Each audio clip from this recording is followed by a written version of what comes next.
샬롬, 하나님의 평강이 여러분의 삶에 가득하시기를 바랍니다.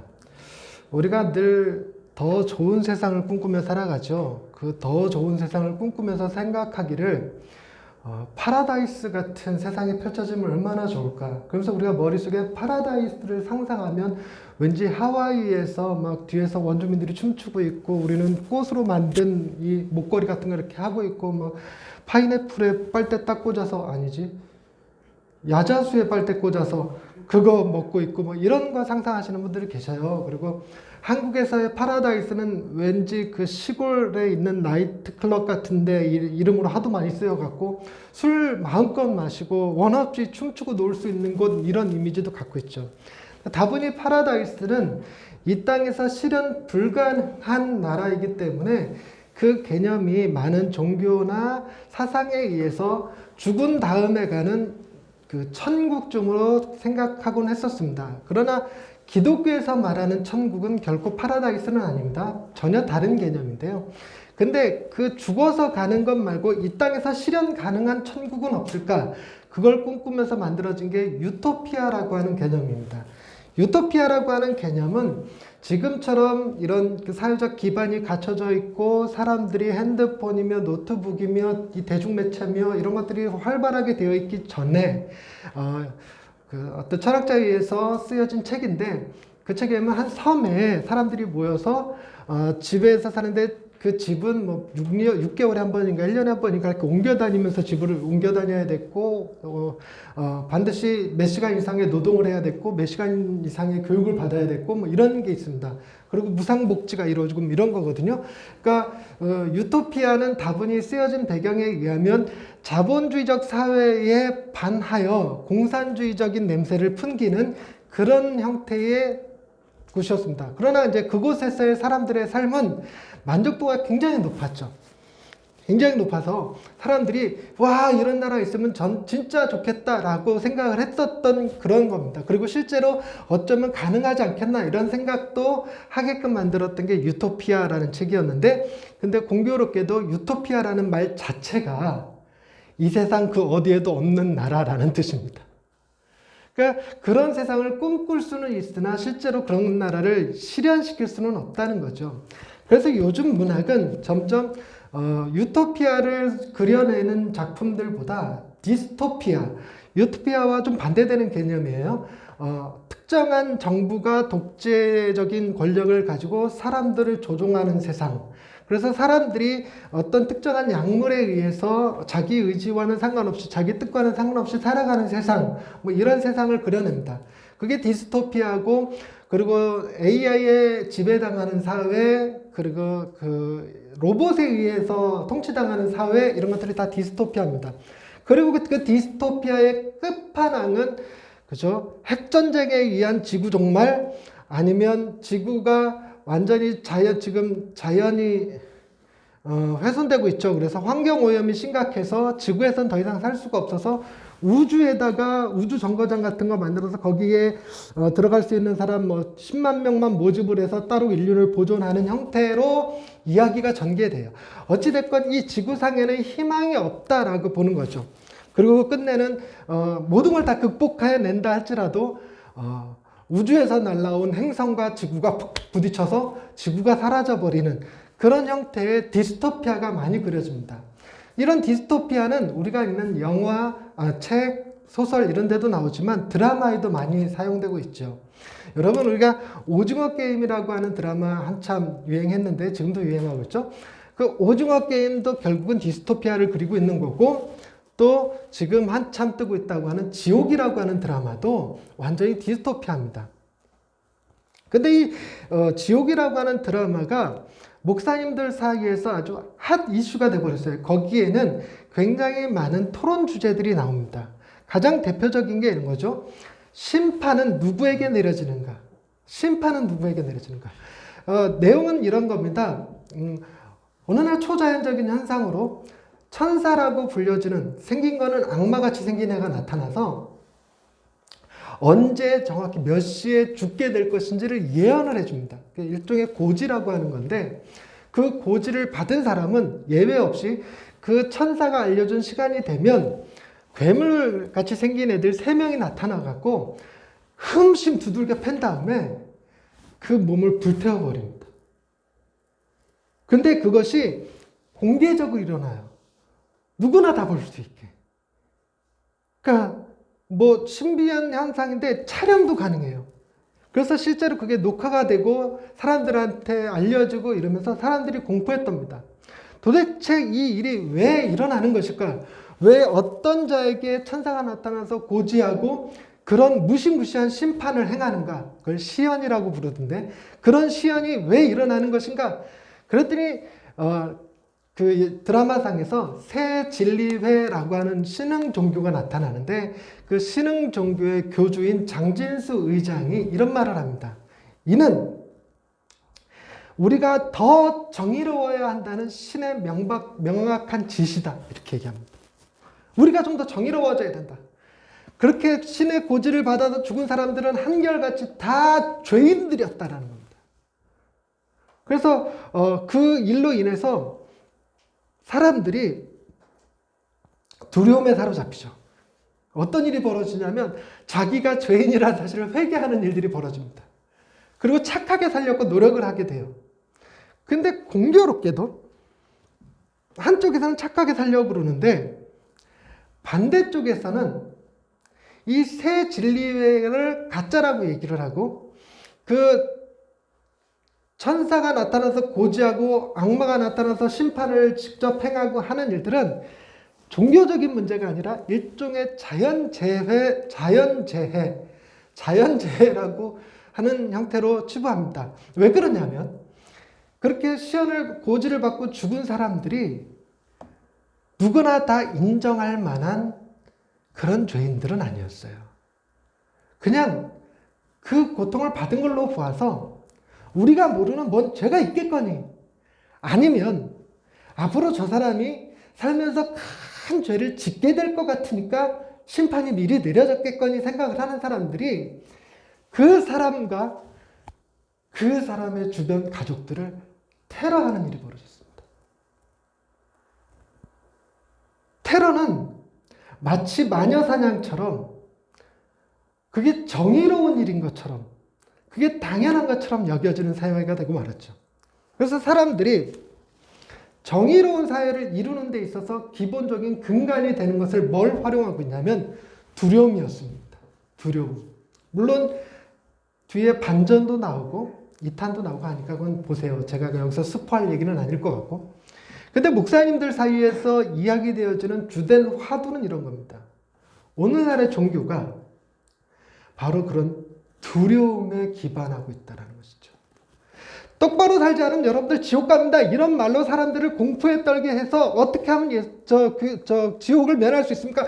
회개해야 됩니다. 예수 믿어야 됩니다. 똑바로 살아야 됩니다. 율법을 지켜야 됩니다. 주일 성수해야 됩니다. 헌금해야 됩니다. 전도해야 됩니다. 라는 말들로 사람들의 움직임을 공포라고 하는 요소를 사용해서 행동하고 있다는 것이죠. 그런데 과연 우리가 전하는 예수 그리스도의 복음은 그 공포에 기반한 것일까?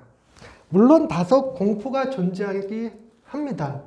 즉 오늘 우리가 읽었던 본문 말씀만 보더라도 무서운 장면들이 묘사되어 있죠. 보시면 오늘 우리가 21장 25절부터 읽었거든요. 25절 1월 성신 해와 달과 별들에게는 징조가 있을 것이다. 땅에서는 민족들이 바다와 파도와 성난 소리로 인하여 혼란한 중에 공고하리라.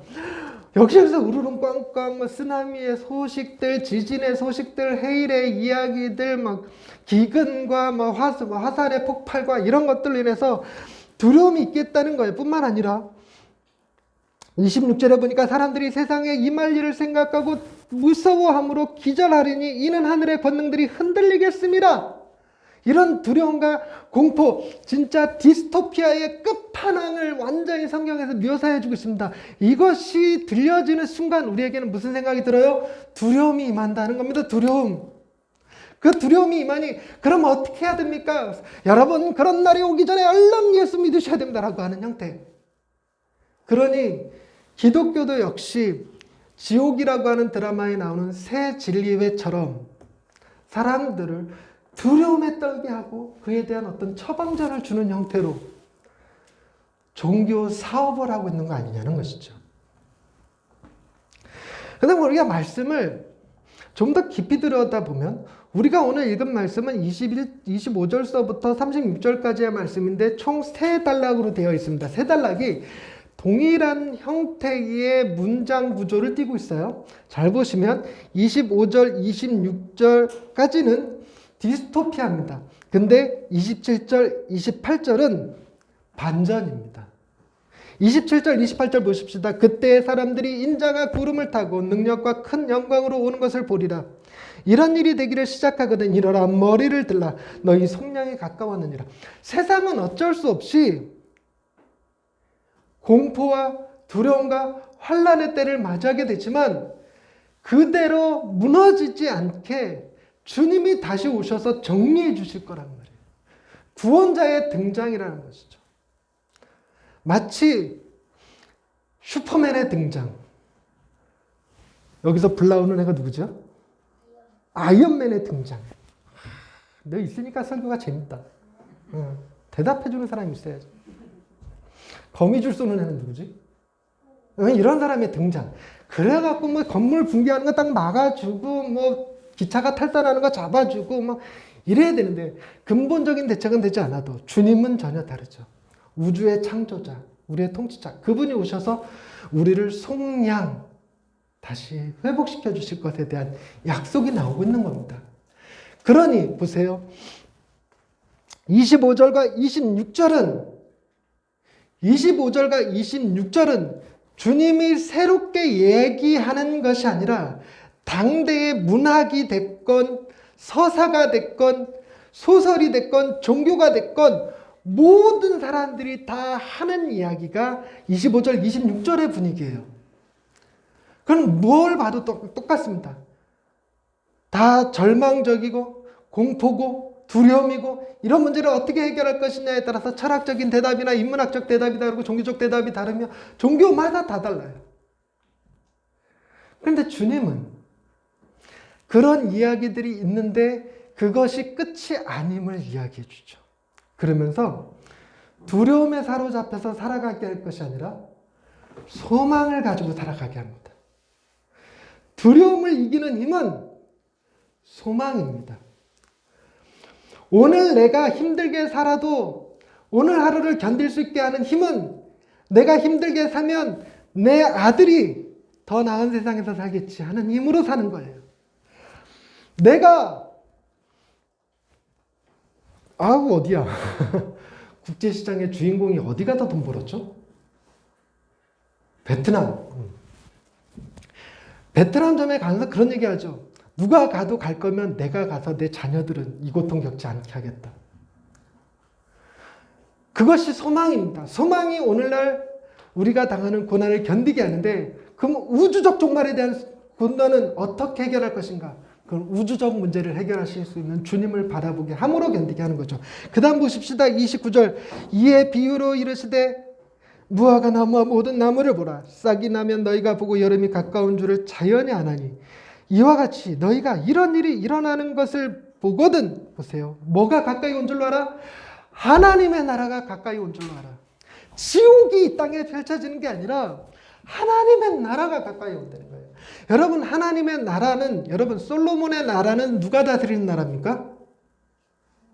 세종대왕의 나라는 누가 다스리는 나라입니까? 세종대왕. 바로가 다스리는 나라는 아니. 바로왕의 나라는 누가 다스리는 나라입니까? 바로. 하나님의 나라는 누가 다스리는 나라입니까? 역대의 가장 위대했던 왕들보다 더 위대하신 왕 하나님이 다스리는 나라입니다. 가장 완벽하고 가장 부유하고 가장 행복하고 가장 이상적인 유토피아나 또 하나 얘기했던 천국이 뭐였었지? 파라다이스. 제가요 이제 내일 모레 이제 50을 바라보는 나이라 이제 깜빡깜빡합니다. 유토피아나 파라다이스하고는 개념적으로 급이 다른 훨씬 좋은 나라, 하나님의 나라를 볼 수 있다는 것입니다. 여러분, 세상 사람들은 하나님의 나라가 이런 어려움과 혼란과 아픔과 위기 속에 그걸 넘어서서 오게 된다는 사실을 모르니 위기만 바라보고 있지만 주님은 우리에게 그 위기 다음의 세상을 보게 하십니다. 위기 그 다음의 세상. 히브리서 12장으로 한번 가보십시다. 히브리서 12장 2절 말씀입니다. 히브리서 12장 2절 말씀. 믿음의 주요 또 온전하게 하시는 이인 예수를 바라보자. 그는 그 앞에 있는 기쁨을 위하여 십자가를 참으사 부끄러움을 개의치 아니하시더니 하나님 보좌 우편에 앉으셨느니라. 여러분, 이게 불가능한 얘기가 아닌 것이 주님이 그러셨어요. 주님이 당장은 십자가가 눈앞에 있습니다. 사람들한테 조롱받고 채찍질당하고 고통당하실 거예요. 그러나 주님도 그분의 시선이 어디에 있었냐면 그 십자가를 넘어서 바라보시니 십자가의 부끄러움을 능히 이겨내실 수 있다고 얘기합니다. 그 너머에 있는 기쁨, 하나님 보좌 우편에 앉는 영광, 그것들을 바라봄으로 십자가를 참으실 수 있었고 부끄러움을 개의치 않을 수 있었습니다. 우리 삶에서도 비슷한 거 보여줍니다. 뭐냐면 애들 치과 데리고 갈 때 치과. 애들이 막 아파 막 되게 무섭거든요. 치과 공포입니다. 공포. 그거는 애들뿐만 아니라 어른들도 마찬가지죠. 아우 아파. 아우 치과 좀 다녀오세요. 아 갈 거야. 한 달 뒤에 만났는데 아우 아파. 치과 왜 안 갔다 오셨어요? 갈 거야. 왜 안 갔을까요? 얼마나 무서워요. 애들한테 그러죠. 치과 갔다 오면 뽀로로 인형 사줄게. 그럼 애들의 시선이 치과에만 머무는 게 아니라 치과 이후에 뽀로로 인형 혹은 신형 노트북, 신형 핸드폰 이런 것들이 치과를 견딜 수 있게 하는 거죠. 그와 동일하게 주님이 우리에게 그 얘기를 하고 계시는 겁니다. 세상이 아무리 디스토피아를 얘기하고 새로운 변이의 출현으로 코로나가 끝나지 않을 것처럼 떠들어대도 그래서 이 코로나를 우리가 끝내 극복하지 못한 채 온 지구가 멸망을 당하게 될지라도 지금은 또 러시아가 전쟁 준비하고 있다고 그런 뉴스도 떠들고 있던데 러시아가 다시 한번 3차 세계대전을 일으킨다는 소문이 돈다 할지라도 여러분 그것에 우리의 눈이 고정돼 버리면 우리는 어떤 현상이 벌어지게 되냐면 이 34절 너희는 스스로 조심하라. 그렇지 않으면 방탕함과 술 취함과 생활의 염려로 마음이 둔하여집니다. 그래서 에이 이렇게 죽거나 저렇게 죽거나 똑같으니 오늘은 술 퍼먹고 죽을랜다고 술로 살거나 아니면 이래 죽나 저래 죽나 그러면 원 없이 돈이라도 써보고 죽자 이러면서 방탕하게 살거나 아니면 어떻게 살지? 두려움 가운데서 생활의 염려로 주눅들어 살게 됩니다. 여러분, 재난보다 더 두려운 것이 바로 재난의 소식을 들은 사람들의 공포입니다.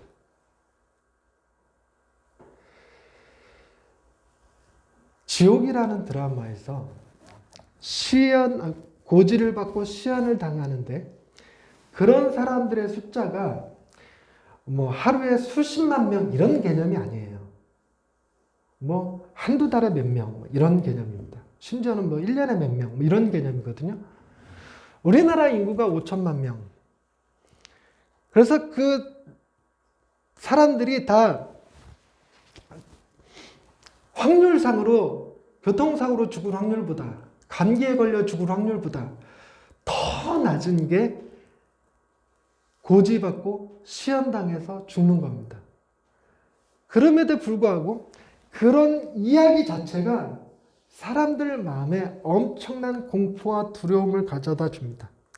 그것이 한쪽 무리는 폭도가 되게 하고 한쪽 무리는 인생을 포기하는 자들이 되게 만들죠.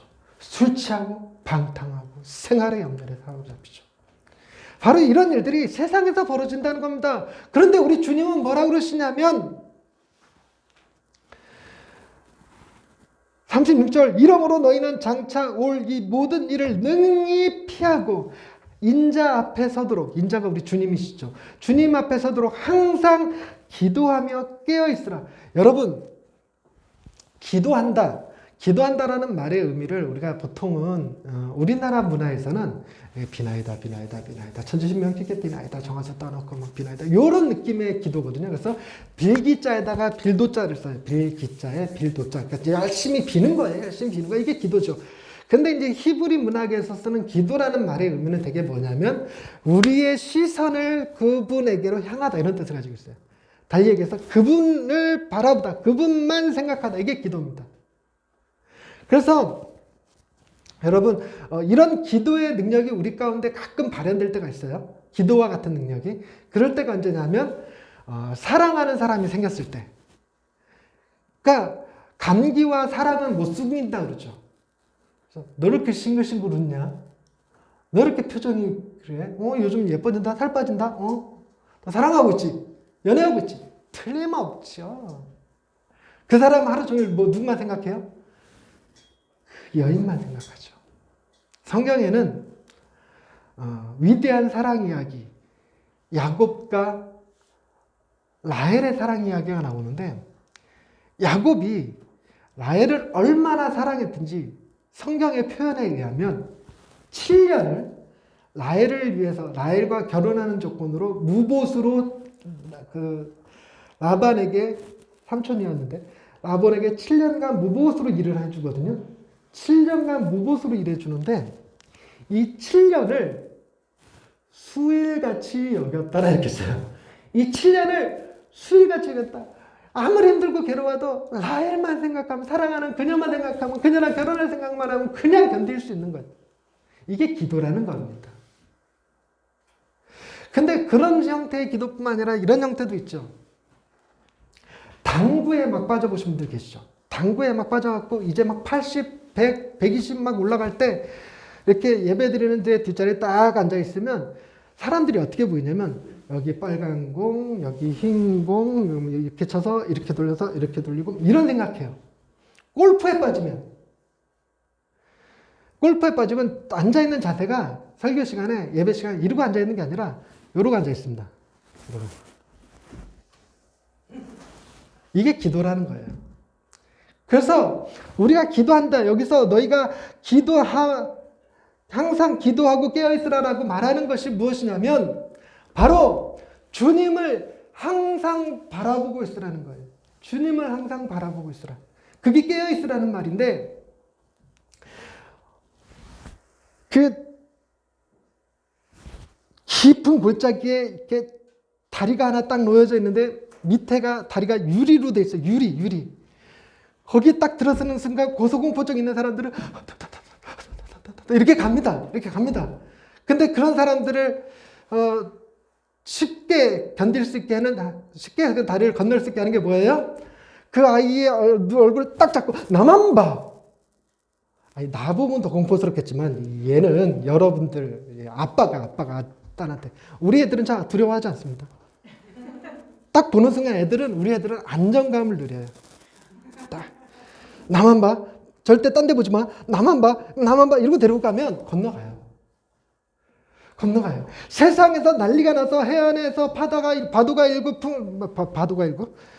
바도가 일게 뭔 말이야? 바람과 파도가 일겠죠. 바다와 파도의 성난 소리가 들리는데 주님이 그런 거 보지 말고 그런 거 듣지 말고 너는 나를 봐라. 내가 어떻게 했는지 봐라. 내가 장차 있을 그 기쁨을 위하여 십자가와 그 부끄러움을 참아내지 않았느냐? 내가 그 부끄러움을 참아내고 하나님 보좌 우편에 앉지 아니하였느냐? 너는 나를 봐라. 내가 왜 그 부끄러움과 십자가를 견뎠냐면 너 때문이었느니라. 너는 그 십자가와 부끄러움을 겪지 아니하고도 하나님의 나라에 갈 수 있다. 너는 나를 봐라. 너는 나를 바라봄으로 세상 사람들처럼 방탕함과 술 취함과 생활의 염려에 사로잡히지 말거라. 이게 공포고 이게 두려움입니까? 복음은 이거예요. 복음은 세상에서 두려움을 이야기할 때 그 안에서 평강을 이야기하고 그 가운데서 소망을 이야기하고 그 가운데서 이길 힘, 견딜 수 있는 힘을 얘기하는 게 복음이지요. 우리가 하나님 앞에 나와 예배하는 것은 그 두려움 가운데서 나를 건져주옵소서 하는 것이 아니라 그 두려움 가운데서 내게 평강을 허락하신 주님 앞에 감사함으로 드리는 예배입니다.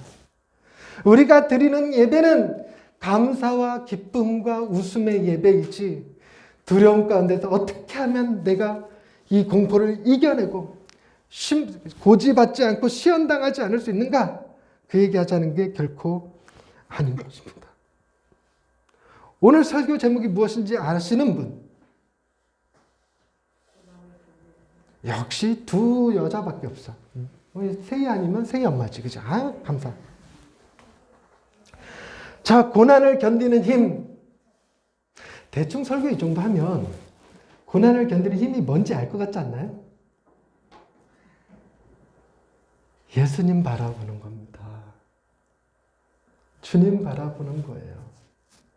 주님 바라보고 주님이 하시는 말씀을 듣고 주님이 주시는 기쁨을 받아 누리실 수 있기를 바랍니다.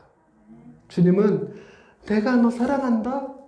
내 목숨을 너를 위해 죽어줄 만큼 너 사랑한다. 그건 이 세상에선 엄마한테서 듣는 구라 외에는 없어요. 엄마는 구라지만 예수님은 진짜였습니다. 우리를 얼마나 사랑하셨는지 십자가에 죽어주셨어요. 이 이야기 뒤에 22장으로 넘어가면 22장 위에 문장에 첫 제목 나오죠. 제목. 바로 유다가 배신합니다. 즉 예수님은 유다가 배신하고 베드로가 부인하고 십자가에 달려 죽으시는 그 고난을 겪을 제자들에게, 그래서 자기가 예수님을 부인했다고, 예수님을 떠났다고, 내가 죽을까 봐 두려워서 떠났다고 이러면서 마음이 무너져서 방탕함과 술 취함과 생활의 염려로 주님을 떠나버릴 것 같은 제자들에게 주님이 나만 봐 하신다는 거죠. 여러분, 디스토피아? 그 어떤 것이 떠나된다 할지라도 그것은 예수를 보는 눈이 없는 사람들한테 해당할 뿐이지, 우리에게는 디스토피아를 넘어서서 하나님의 나라가, 우리는 디스토피아가 주는 공포에서 벗어나서 예수 그리스도 안에서 안식과 평안을 누리게 될 줄로 믿습니다.